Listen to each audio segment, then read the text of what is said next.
नमस्कार दोस्तों, स्वागत है आपका आज के मुख्य समाचारों में। दोस्तों यहाँ पर आपको देखने को मिलेंगी सुबह से लेकर शाम तक की तमाम बड़ी खबरें मुख्य समाचार ब्रेकिंग न्यूज अपडेट्स के रूप में। तो दोस्तों आप सभी लोगों से रिक्वेस्ट है इस वीडियो को ज्यादा से ज्यादा लाइक और शेयर करें।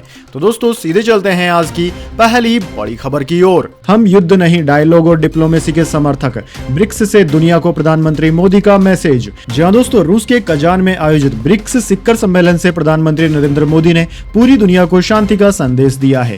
पीएम ने कहा है कि आज की बैठक के शानदार आयोजन के लिए मैं राष्ट्रपति पुतिन का हार्दिक आभार व्यक्त करता हूं। मुझे बहुत खुशी है कि आज हम पहली बार विस्तृत ब्रिक्स फैमिली के रूप में मिल रहे हैं। ब्रिक्स परिवार से जुड़े सभी नए सदस्यों और साथियों को मैं हार्दिक अभिनंदन करता हूं। प्रधानमंत्री मोदी ने कहा कि पिछले एक वर्ष में रूस की सफल अध्यक्षता के लिए राष्ट्रपति पुतिन का अभिनंदन करता हूं।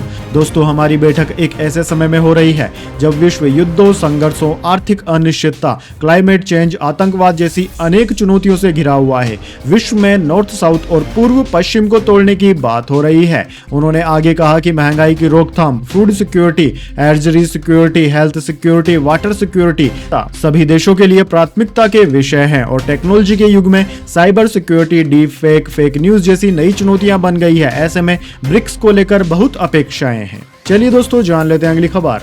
दंगल के लिए फोगाट परिवार को मिले थे 1 करोड़ रुपए। बबीता बोली, किरदारों के नाम तक बदलना चाहते थे मेकर्स, अकेडमी खोलने का सुझाव इग्नोर किया। दोस्तों शायद आपको याद हो, साल 2016 में दंगल नाम से एक फिल्म आमिर खान की रिलीज हुई थी जिसने पूरी दुनिया में तहलका मचा दिया था। दोस्तों फिल्म दंगल ने पहलवान और पॉलिटिशियन बबीता फोगाट को घर घर में मशहूर कर दिया था। इस फिल्म ने दुनिया भर में 2160 करोड़ रुपए का कलेक्शन किया था। हालांकि दोस्तों यह कहानी जिस फोगाट परिवार से प्रेरित थी उसे मेकर्स ने मात्र 1 करोड़ रुपए दिए थे। पूरी कमाई के 1% से भी कम यह पैसा था। बबीता फोगाट ने हाल ही में न्यूज 24 को दिए एक इंटरव्यू में इस बारे में बात की। जब बबीता से पूछा गया कि दंगल के मेकर्स ने फोगाट परिवार को कितने पैसे दिए तो बबीता ने कहा, हमें जो पैसा मिला वो फिल्म की पूरी कमाई के 1% से भी कम था।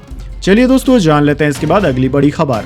महाराष्ट्र चुनाव, एनसीपी अजीत गुट की पहली लिस्ट, 38 कैंडिडेट के नाम। बारामती से चुनाव लड़ेंगे महाराष्ट्र के डिप्टी सीएम अजीत पवार।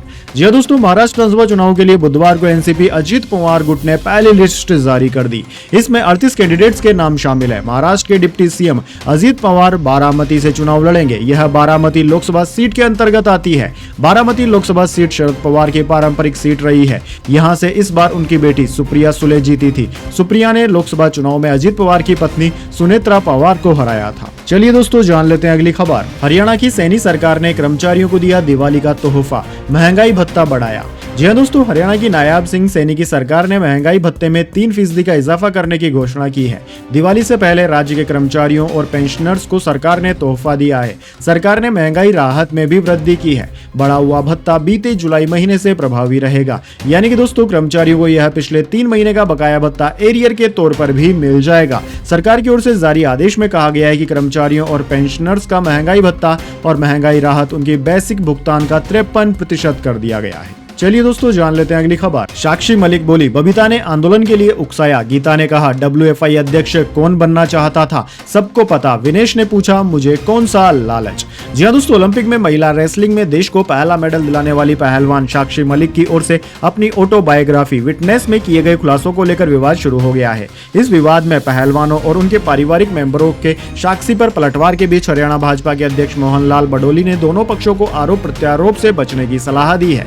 साक्षी मलिक ने अपनी बुक में दावा किया कि विनेश फोगाट और बजरंग पूनिया ने लालच में आकर एशियाई गेम्स 2023 के ट्रायल्स में छूट ली। इससे भारतीय कुश्ती संघ के तत्कालीन अध्यक्ष और बीजेपी के पूर्व सांसद ब्रजभूषण के खिलाफ सेक्सुअल हरेसमेंट को लेकर शुरू किए गए पहलवानों के आंदोलन की छवि खराब हुई है। साक्षी ने अपनी ऑटोबायोग्राफी में यह दावा भी किया कि रेसलरों के आंदोलन के पीछे दंगल गर्ल के नाम से मशहूर बीजेपी नेता बबीता फोगाट का हाथ था। जंतर मंतर पर धरने की परमिशन हरियाणा भाजपा के नेता तीर्थ राणा ने ही दिलवाई थी। चलिए दोस्तों जान लेते हैं अगली खबर। सीमा पर शांति बनाए रखना प्राथमिकता होनी चाहिए। प्रधानमंत्री मोदी और शी जिनपिंग के बीच 50 मिनट चली बैठक। जी हाँ दोस्तों, प्रधानमंत्री नरेंद्र मोदी और चीनी राष्ट्रपति शी जिनपिंग ने बुधवार को रूस में ब्रिक्स शिखर सम्मेलन के दौरान अपनी पहली द्विपक्षीय बैठक की, जो पिछले 5 सालों में हुई है। यह बैठक करीब 50 मिनट तक चली। यह बैठक उस वक्त हुई जब भारत और चीन ने देपसांग मैदानी क्षेत्र और डेमचोंग क्षेत्र में एक दूसरे को गश्त करने के अधिकार बहाल करने पर सहमति जता दी। यह पूर्वी लद्दाख में में वास्तविक नियंत्रण रेखा के संघर्ष को सुलझाने की कोशिश को दिखाता है। वहीं दोस्तों, द्विपक्षीय बैठक के दौरान प्रधानमंत्री नरेंद्र मोदी ने कहा कि वैश्विक शांति और स्थिरता के लिए हमारी बैठक अहम है। सीमा पर सहमति का स्वागत है। मुझे विश्वास है कि हम खुले मन से बातचीत करेंगे और हमारी चर्चा कंस्ट्रक्टिव होगी। चलिए दोस्तों, जान लेते हैं इसके बाद अगली बड़ी खबर। विमान धमकियों के मामले में सरकार का एक्स और मेटा से सवाल। खतरनाक अफवाहें रोकने के लिए आपने क्या किया? ये तो जुर्म को बढ़ावा देना हुआ। जी हाँ दोस्तों, विमानों को बम की धमकियों के मामले में बुधवार को आईटी मिनिस्ट्री ने सोशल मीडिया प्लेटफॉर्म एक्स और फेसबुक यानी कि मेटा और एयरलाइंस कंपनियों के साथ वर्चुअल मीटिंग की। सरकार ने पूछा कि आपने इन खतरनाक अफवाहों को रोकने के प्रयास के लिए क्या किया है। जो हालात हैं उनसे जाहिर होता है कि आप जुर्म को बढ़ावा दे रहे हैं। वहीं दोस्तों, मीडिया रिपोर्ट्स में सूत्रों के हवाले से इस मीटिंग के बारे में जानकारी दी गई है। पिछले 9 दिनों में ही 170 से ज्यादा विमानों को धमकियां दी गई है। रिपोर्ट्स के मुताबिक धमकियों के चलते एविएशन सेक्टर को करीब 600 करोड़ का नुकसान हो चुका है। चलिए दोस्तों, जान लेते हैं अगली खबर। बाबा सिद्दीकी मर्डर, लॉरेंस के भाई के संपर्क में थे आरोपी, हत्या से पहले प्रैक्टिस की। रायगढ़ के जंगल में एक पेड़ पर 5 से 10 फायर किए थे। जी हां दोस्तों, महाराष्ट्र के पूर्व मंत्री बाबा सिद्दीकी की हत्या में शामिल शूटरों ने उन पर हमला करने से पहले कम से कम 5 बार शूटिंग की प्रैक्टिस भी की थी। मुंबई पुलिस ने बताया कि शूटरों ने करजत खोपाली रोड के पास एक जंगल में निशानेबाजी का अभ्यास किया था। पुलिस के मुताबिक शूटरों ने बाबा सिद्दीकी को निशाना बनाने से पहले रायगढ़ जिले में एक झरने के पास पेड़ पर गोली चलाने की प्रैक्टिस की। आरोपियों ने प्रैक्टिस के दौरान पेड़ पर 5 से 10 गोलियां चलाई। ये प्रैक्टिस शूटर्स ने इस साल सितंबर में ही की थी।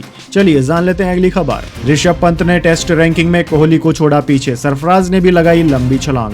जी हां दोस्तों, आईसीसी टेस्ट रैंकिंग जारी कर दी गई है। ताजा टेस्ट रैंकिंग में ऋषभ पंत और सरफराज खान को काफी फायदा हुआ है। सरफराज ने लंबी छलांग लगाई है, वहीं ऋषभ पंत ने टॉप 10 बल्लेबाजों की लिस्ट में जगह बना ली है। उन्होंने टीम इंडिया के दिग्गज खिलाड़ी विराट कोहली को पीछे छोड़ दिया है। यशस्वी जायसवाल टॉप 5 की लिस्ट में शामिल है। भारत न्यूजीलैंड के बीच मैंगलोर में टेस्ट सीरीज का पहला मैच खेला गया था। इस मुकाबले में सरफराज और ऋषभ पंत ने दमदार प्रदर्शन किया था। आईसीसी की ताजा टेस्ट रैंकिंग जारी है। इसमें इंग्लैंड के जो रूट टॉप पर हैं, वहीं भारत के 3 खिलाड़ी टॉप 10 में शामिल है। यशस्वी जायसवाल नंबर 4 पर हैं, उन्हें 780 पॉइंट्स मिले हैं। ऋषभ पंत ने 3 स्थान की छलांग लगाई है और विराट कोहली से भी आगे निकल गए। पंत के पास 745 पॉइंट्स हैं और कोहली 8वें पायदान पर हैं और ऋषभ पंत 7वें पायदान पर है। इन 3 के अलावा कोई भी भारतीय टॉप 10 में शामिल नहीं है। वहीं दोस्तों, सरफराज खान अपनी 150 रन की पारी की बदौलत 53वें स्थान पर पहुंच गए हैं। चलिए दोस्तों, जान लेते हैं अगली खबर। आरएसएस को यह पसंद नहीं आया, फडणवीस का जिक्र कर राज ठाकरे के नेता का बड़ा दावा।